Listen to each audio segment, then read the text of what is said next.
Hari ni cuaca terik gila. Sumpah aku peluh, babe. Tapi ke kereta pun penat. Kenapa panas sangat Yelah Mi, awak tak tahu ke? Sekarang kan dunia tengah mengalami perubahan iklim. Perubahan iklim? Apa tu perubahan iklim? Ami, perubahan iklim ni adalah salah satu isu utama yang berlaku kat dunia sekarang tau. Banyak aktiviti manusia dan juga proses mula jadi yang menyumbang kepada perubahan iklim.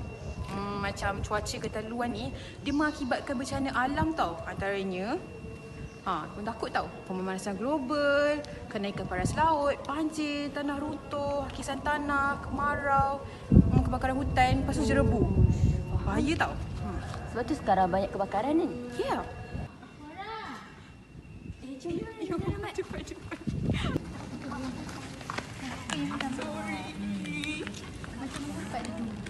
Weh, korang borak apa tu lama-lama sangat tadi? Kita orang tengah cakap pasal perubahan iklim tau. Kita tahu kan, perubahan iklim kan banyak berpunca daripada manusia. Ya, betul tu Medi. Kalau nak tahu, sebab utama perubahan iklim ni datangnya daripada pembalakan hutan yang tak terkawal. So, every action have their own consequences, di mana akibat pembalakan ini telah menyebabkan suhu di negara kita ni semakin meningkat. Sebab itulah kita rasa panas sangat sekarang ni. Yelah, bayangkan pokok-pokok yang menjadi pelindung kita daripada matahari dan lebihan gas karbon dioksida yang ada dekat atmosfera tu dah tak ada, hancur, punah. Lepas tu, bumi kita ni akan mengurangkan hujan atau mengubah corak hujan kita ni. Lama-kelamaan, kita akan mengalami kemarau. So, habislah cahaya makeup kita nanti. Oh no! Betul tu. Bukan tu je tau. Faktor perubahan iklim pun boleh disebabkan oleh peningkatan gas yang memerangkap haba. Contoh macam karbon dioksida. Karbon dioksida tu kita guna juga tau, bukan tak function. Tapi dia boleh menyebabkan sumber rumah hijau tu terjadi. Sebab ialah kita kan bakar bahan api. Bakar bahan api guna arang, guna minyak, guna gas asli. Kita nak hasilkan elektrik pun guna benda-benda tu. Kau tak dapat charge phone So, macam mana tak ada option? Sebab itulah dunia ni makin panas. Takutnya dengar apa kesan perubahan iklim kepada bumi kita. Itulah kan sebab pemanasan global ni dah suruh naik mendadak kan. Dah suruh naik mendadak, glasier pun cair. Dan kalau dah cair, paras laut pun meningkat. Kesian kat orang yang duduk tepi pantai lah. Sebab yelah kalau ribut hujan, dia orang yang tenggelam dulu.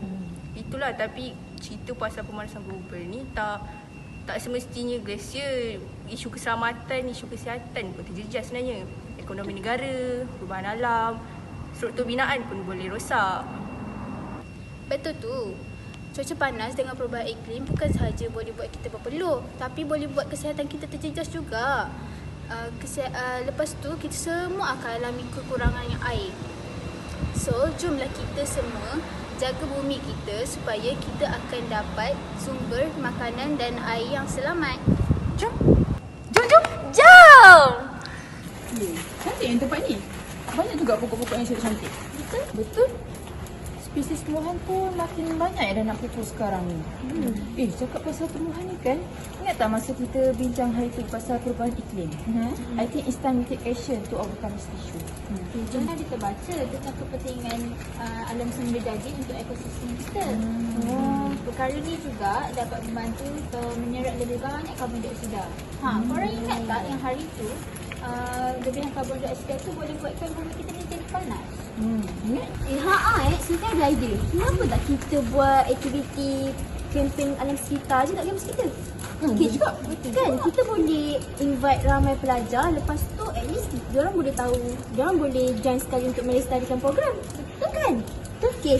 Kita boleh ajak lecturers dengan staff misi sekali. Lama. Mantap dah Sofia. Terima kasih Dr. kerana sudi sertai kami pada pagi ini. Jadi kami pagi ini kita nak bentang tentang kertas kerja mengenai kempen kesedaran alam sekitar untuk menangani isu perubahan iklim. Bagus, saya suka idea kalian. Saya suka semangat dan kesedaran para pelajar dalam hal ini. Jadi, langkah-langkah yang boleh kita ambil bagi membantu mengurangkan perubahan iklim ini adalah dengan menanam semula pokok-pokok ni. Dengan usaha ini, insya-Allah kita bukan sahaja dapat membantu kepada alam sekitar, malah kita kelak memupuk generasi muda kita ni akan kepentingan kita terhadap alam semula jadi. Jadi kesannya kita dapat melahirkan generasi yang sayang akan alam sekitar ini. Jadi pembinaan kita pada hari ini adalah untuk menganjurkan kempen penanaman semula pokok sambil menyahut seruan kerajaan untuk menanam 100 juta pokok menjelang 2025. Jadi program ini juga kami mengadakan kolaborasi bersama Mitsubishi Corporation dan Landscape Nation. Baik, bagus. Syabas semua. Saya harap program ni berjalan lancar lah seperti yang dirancang. Silakan. Sama-sama.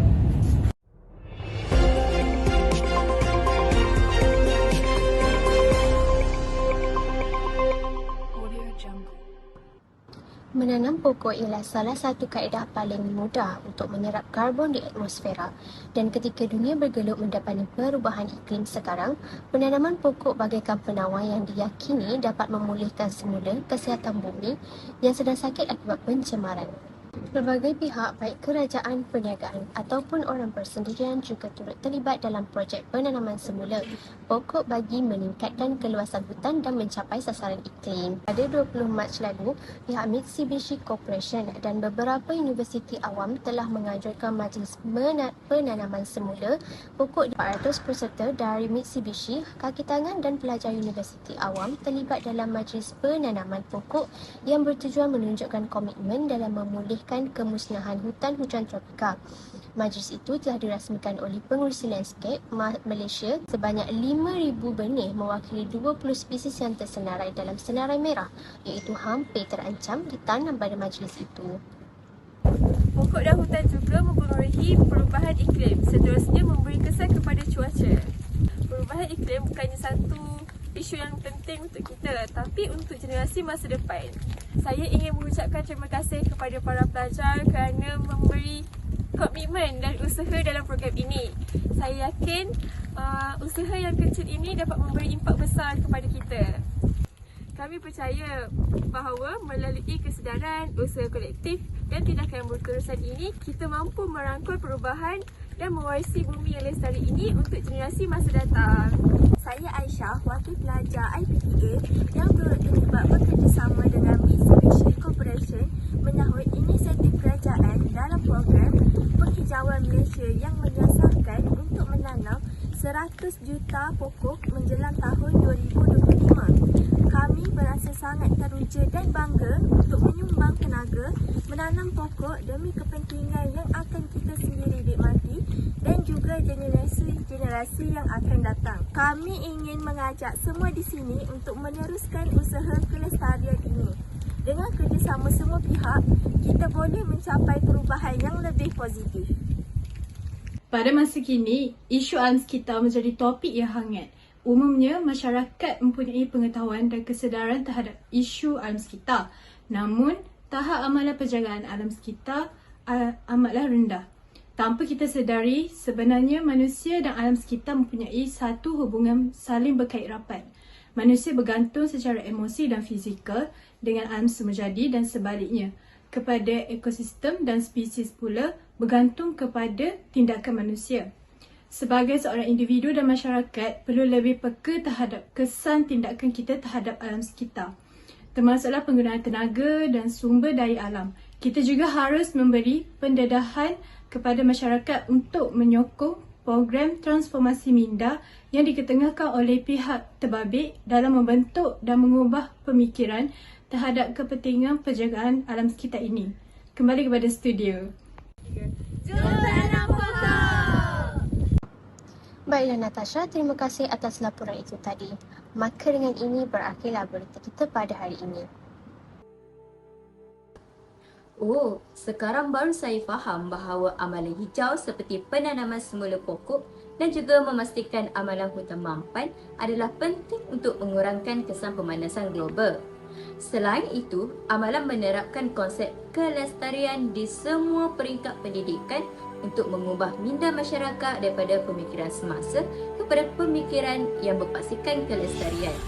Selain dari menanam pokok, kita juga boleh mengurangkan penggunaan plastik sekali pakai, mengurangkan penggunaan kenderaan berenjin, pembakaran terbuka dan menggalakkan kita semula boleh membantu mengurangkan kesan pemanasan global.